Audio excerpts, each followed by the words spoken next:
गंगानगर से एक बड़ी खबर सामने आई है, जहां जवाहर नगर थाना क्षेत्र में फायरिंग और धमकी पत्र के मामले में पुलिस ने लॉरेंस बिश्नोई गिरोह से जुड़े 2 और शातिर युवकों को गिरफ्तार किया है। पकड़े गए आरोपियों के नाम हैं मनीष और राहुल, जिनकी उम्र महज 18 और 21 वर्ष है। दोनों श्री गंगानगर जिले के घड़साना क्षेत्र के रहने वाले हैं।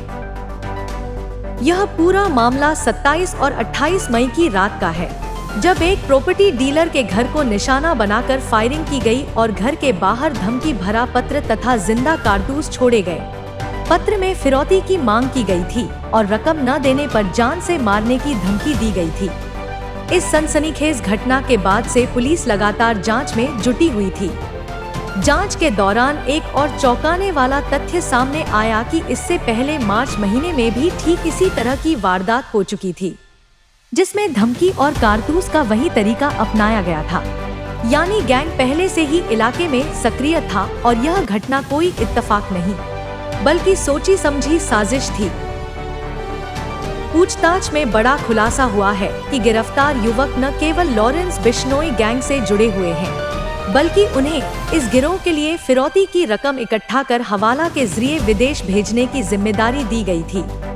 इतना ही नहीं, इनके संपर्क देश के कई राज्यों में फैले हुए हैं, जिनमें पंजाब, हरियाणा, दिल्ली, उत्तर प्रदेश, महाराष्ट्र और उत्तराखंड जैसे राज्य भी शामिल हैं। इस नेटवर्क का इस्तेमाल हत्या, लूट, तस्करी और हवाला जैसे संगीन अपराधों में किया जा रहा था।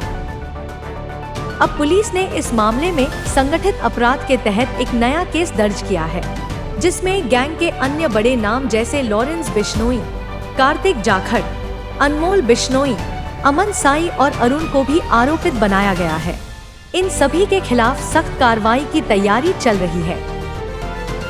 पुलिस अधीक्षक गौरव यादव ने मीडिया से बातचीत में बताया कि यह कार्रवाई संगठित अपराध के खिलाफ एक निर्णायक कदम है और आने वाले दिनों में इस गैंग से जुड़े और भी लोगों की गिरफ्तारी की पूरी संभावना है। तो आइए अब सुनते हैं इस पूरे प्रकरण पर श्री गंगानगर के एसपी गौरव यादव ने क्या कुछ कहा, उन्हीं की जुबानी। हाल की घटनाओं के मद्देनजर लगातार पुलिस के द्वारा अलग अलग जगह पे दबिश दे करके जितने भी संदिग्ध लोग हैं या गैंग से रिलेटेड लोग हैं, उन सभी से पूछताछ की जा रही है। इसी क्रम में घड़साना निवासी 2 व्यक्ति मनीष एवं राहुल को जब दस्तयाब करके पूछताछ की गई, उनसे डिटेल इंट्रोगेशन किया गया पूर्व के मुकदमों के बारे में, तो ये बात सामने आई कि एक तरीके से यहाँ पर स्लीपर सेल की तरह कार्य करते हैं।